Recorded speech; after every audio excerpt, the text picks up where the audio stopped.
What's up, Cellar Dwellers? This is Jack Thorne from Los Angeles, here for the Movie Sellers Month of Horrors Cheap Thrills. So all of the movies done during the Month of Horrors, they were found at Dollar Tree for $1, which is awesome. And Overlord Dan and Chris and George all had a big draft and figured out which movies they were going to watch, and you can actually see that or hear that draft on the Movie Sellers podcast, wherever you listen to podcasts, Google or Spotify or Apple, if you want to see that. So tonight, I will be talking about Hunting the Legend 2014, which is about the Bigfoot legend. It's actually a mockumentary on the Bigfoot legend, done by a director named Justin Steele, who I'd never heard of before watching this. I think he used a lot of friends and family in the cast, because I was looking at the names and I didn't recognize any names, but there's a lot of Steeles and a lot of another family that they used were the Copelands, so there's quite a few Copelands in there as well. So this was done on a pretty low budget, under $100,000, and it's basically, I'll go into it more as we go on, but it's almost done like a student film, and it does borrow a lot from the Blair Witch Project. But anyway, let's go ahead and go into Hunting the Legend. So it starts off with a lot of phone calls and kind of, grainy footage and pictures and stuff, police 911 calls about Bigfoot sightings and stuff like that. So it goes from there into this main character, Chris, who recounts the story of a hunting trip that he and his father went on 5 years before in the forests of Alabama, where they live. This was back in 2008. The film was supposedly made in 2013, so it's 5 years before. Chris was 15 years old, went on a hunting trip with his father. They were in two separate locations, not too far from each other, but Chris hears a growling sound, and he hears his father scream and a couple of gunshots, and he runs to go check it out, and his father's gone. There's blood and a big footprint in the ground. So that's kind of how it starts. Then if you're in 5 years later, Chris has decided that he is going to hunt Bigfoot and get a revenge fuck on this thing that killed his father.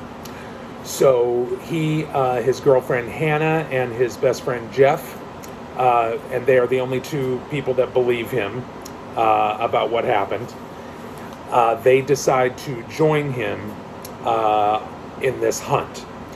So they go into the town near the woods where they're going in, and they're making preparations. They're buying guns, all of their camping gear. They hire a cameraman and a sound guy, and they also even get a hunting dog.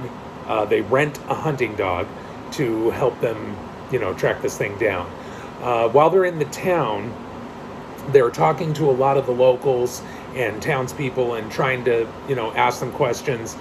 And these people are recounting different experiences or stories they've heard. Sometimes they actually saw things about Bigfoot, but it kind of just is very much like all of the Bigfoot mythos stuff that we've all heard stories about. So this movie did do a pretty good job of feeding into all that. The guns they buy for cash from some shady guy who's got them in some underground, locker.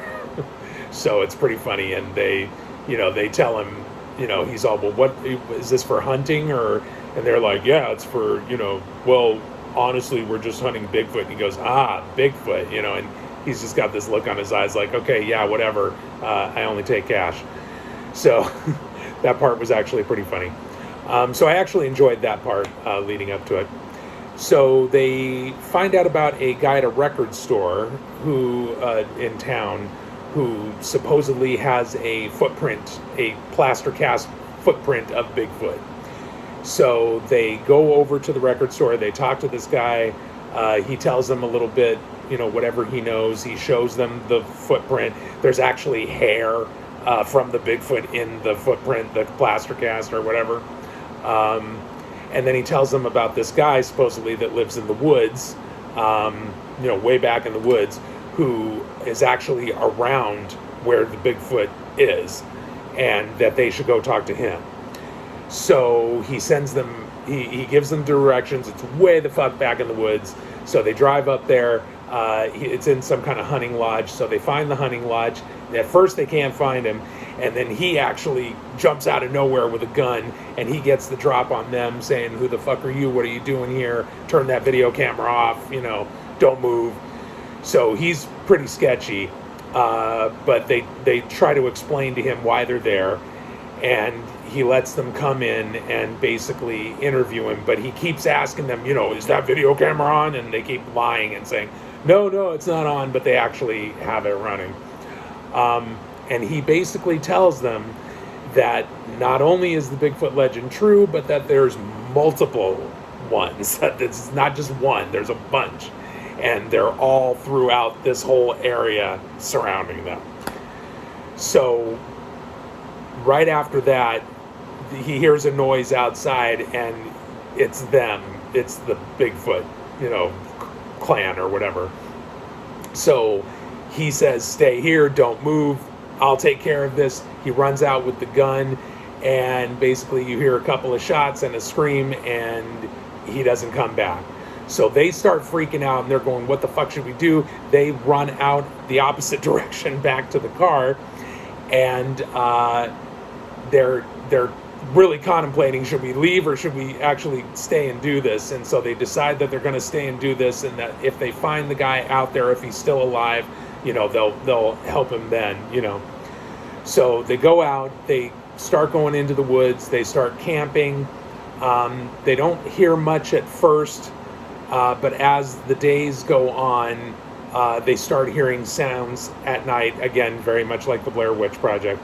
Apparently these Bigfoot or Yetis or Sasquatch or whatever, they communicate with each other by banging on trees at night, and they're nocturnal. They only come out at night. So the group starts getting scared, and they start getting freaked out. They start arguing with each other. They start losing it. Just again, like you see in any, mockumentary where people go into the woods. So at this one point, the dog runs off, and because it smells, the Bigfoot, so it goes taking off after him, and Jeff, the friend, follows him and gets separated from the others. So Chris, his girlfriend Hannah, and the cameraman and the sound guy basically are freaking out, and they're saying, well, we need to find Jeff and whatever. And they said, well, we'll pitch camp, and then he'll find us, because they know that if they go looking for him, like really go out looking for him, they'll probably get attacked. So they make camp. Jeff and the dog come back, and then the group's mental state starts to really unravel around, over the next couple days. They start accusing each other of all this shit. They start yelling at each other and blaming each other for everything. But they're trying to hold it together, and Chris is trying to hold the whole thing together and just keep them on point. And this one night, Jeff is on watch outside the tent, and they have a night vision camera set up at night. So he falls asleep on his watch, and when he falls asleep, the night vision camera picks up one of the Sasquatch walking behind him, like just outside the camp. But of course, it's like barely a shadow. You can't even hardly see anything, which again feeds into that same mythos pretty well. The next morning, the cameraman wakes up, looks at the footage. He goes to Chris, he says, dude, fuck this, we are out of here, this is out of control, we did not sign on for this, we will give you your money back, we don't care. And Chris basically says, well, it's my car and I'm not driving you back, so you have to stay and finish this out with me. So they argue more, and they basically agree. Chris agrees that they will only stay one more night. So, of course, that is the night when he decides, and he gets absolutely obsessed with finding these things now. And they want to find this cave, supposedly, that is where, this thing is. So, of course, they're doing it at night. They're getting lost. They can't find anything. And basically the Sasquatch, clan or whatever, they start circling them and trying to separate them, and they do start separating them. They all start running off in different directions, and they just start picking them off one by one, and because they're just freaking out in fear. And by the time it gets to Chris is the last one alive, of course, and he's got his gun. He basically finds this little place, this little like tent thing that they've made with branches and stuff, and he rips it apart, screaming, "Come on and get me, come on and kill me, what are you waiting for?" And he's shooting his gun at nothing and just firing, and then he runs out of ammo. And of course, as soon as he runs out of ammo, he gets attacked. And of course, this all gets caught by the night vision camera, which just conveniently landed in a spot that would be able to film him. So, but hey, that's mockumentaries, right? So that is Hunting the Legend. Yeah, so okay, I'll start with what it got right.